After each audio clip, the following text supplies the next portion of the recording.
मुंबई से सटे कासीमीरा police station के सामने sunrise hotel के बगल में केक शॉप में लगी भीषण आग। आग लगने की घटना 12 बजे के लगभग की है। आग लगने से केक का दुकान जलकर खाक हो गया। आग लगने की जानकारी मिलते ही अग्निशमन दल की 5 गाड़ियां घटनास्थल पर पहुंची। कड़ी मशक्कत के बाद आग पर काबू पाया। आग लगने से आजू बाजू के दुकान के लाखों का माल जलकर खाक हो गया। आग लगने से किसी प्रकार की जनहानि नहीं हुई। अग्निशमन दल अधिकारी प्रकाश बोर्डे ने बताया कि आग मीटर बॉक्स में शॉर्ट सर्किट की वजह से लगी थी।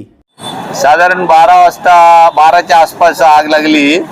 आम्हाला जसा कॉल मिळाला तशी आमची एक सिल्वर पार्कवरून गाडी निघाली, एक पेनकर पाड्यावरून पेनकर पाड्याला एक फायर स्टेशन आहे, तिथून गाडी विदिन 4-5 मिनिटाच्या आत दोन्ही गाड्या पोहोचल्या।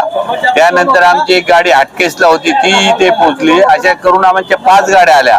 मी हाटकेसलाच होतो, मी लगेच पोहोचलो इकडे आणि आम्ही 10-15 मिनिटाच्या आत आग कव्हर केली आम्ही। कशामुळे आग लागली होती, किती नुकसान झालं?